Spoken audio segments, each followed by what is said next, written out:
On April 1, 2023, controversial transgender activist Dylan Mulvaney took to Instagram to advertise Bud Light beer, as the brewer promoted its tie-in for the National Collegiate Athletics Association's March Madness basketball tournament.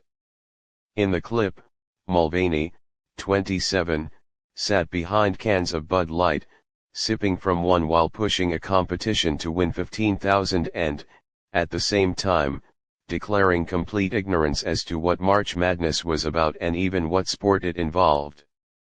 But as Anson Frericks explains in Last Call for Bud Light, the fall and future of America's favorite beer threshold editions, the promo caused instant outrage among Bud Light's loyal patrons.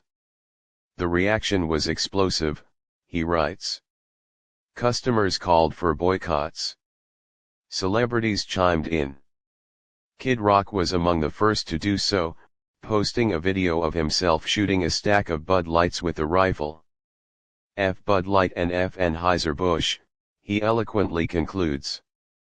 Frericks came to Last Call as the ultimate insider and a Bud fan long before he worked for them and even before he was old enough to drink it.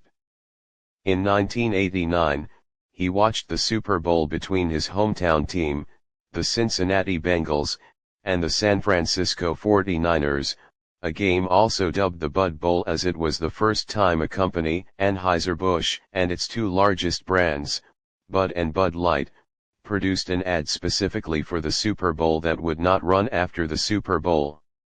Although I was not legally able to drink, I knew Budweiser and Bud Light were cool, he writes. Knowing the latest commercials and catchphrases bought social currency at the lunch table. Since Frericks couldn't legally buy or drink the beer, he did the next best thing. He bought Bud Light neon signs, bottle openers, and commemorative steins on eBay and asked his local store for leftover displays. I decorated my room like a sports bar, he recalls. The obsession grew when Morris went to Yale University. When he graduated from Yale in 2006, Frericks took a job in Boston, sharing a loft apartment with two other guys and their own kegerator that exclusively served Bud Light. It seemed predestined Frericks would end up working for his favorite brand, and in 2011, after Harvard Business School, he joined Bud Light's parent company. When sales of Bud Light peaked in 2008, making it the #1 selling beer in America, then owners Anheuser-Busch were subject to a hostile takeover from Belgian-based InBev, and the resulting $52 billion deal was not only the largest cash deal in history but created the world's largest brewery, Anheuser-Busch InBev, or AB InBev.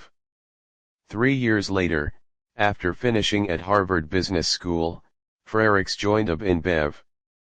12 years later, though, Bud Light would lose its title as America's most popular beer, and the company's decline was rapid and shocking. I witnessed the brand evolve from one synonymous with Americana to one facing an identity crisis of its own making, writes Frericks, and that was largely down to the Dylan Mulvaney promo, a clip entirely at odds with the values the company had spent decades building with customers. Choosing Dylan as a brand ambassador was inauthentic, he writes. Dylan was sponsoring a March Madness competition with apparently no knowledge of what March Madness actually is. Authenticity was lacking. So was logic. But the decision to use Mulvaney wasn't some spur-of-the-moment choice gone wrong.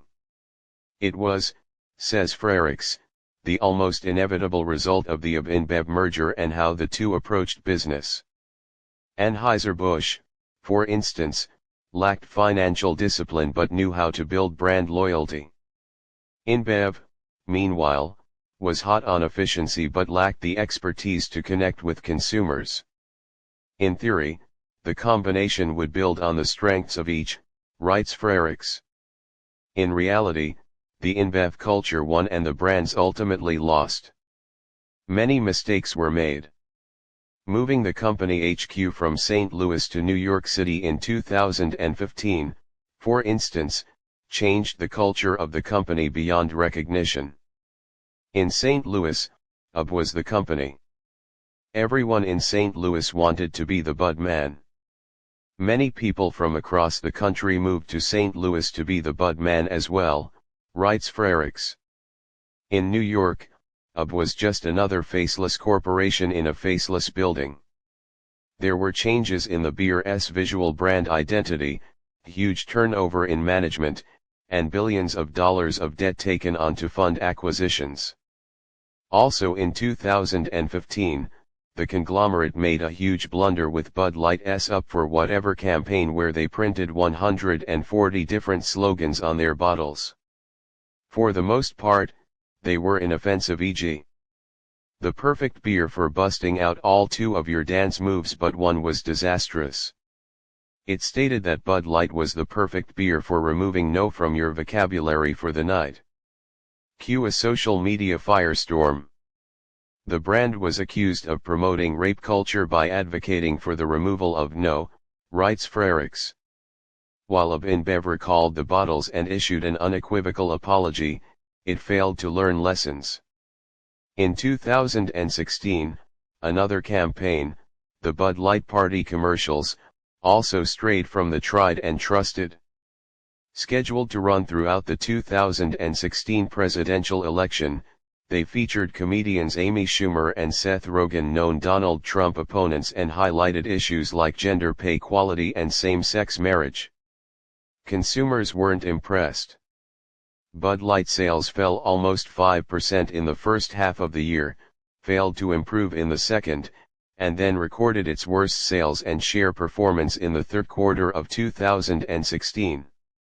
And so an ad campaign that may have appeared unifying to New York elites in fact felt out of touch and condescending to consumers in Red America, says Frericks.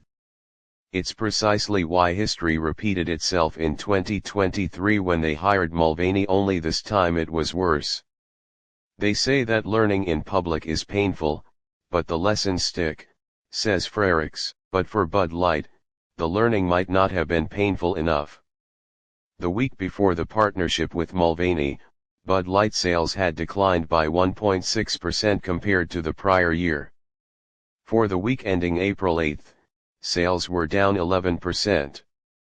By April 15, sales were down 21%. As Frericks explains, Bud Light had become the #1 beer in the US because it had always been apolitical, and it was those campaigns that focused on things that brought people together like sports, music, and humor that gained traction. Bud Light has become the poster child of everything that has gone wrong with the stakeholder capitalism movement and large corporations going to war against perceived social injustices, he writes. For Frericks, meanwhile, Bud Light's demise should remind other American brands to focus attention on their most important asset, the consumer. That will be good for the company, and it will be good for millions of fans like me who count on the company to provide cold beer, good times, help when needed, and a beer half full outlook on life.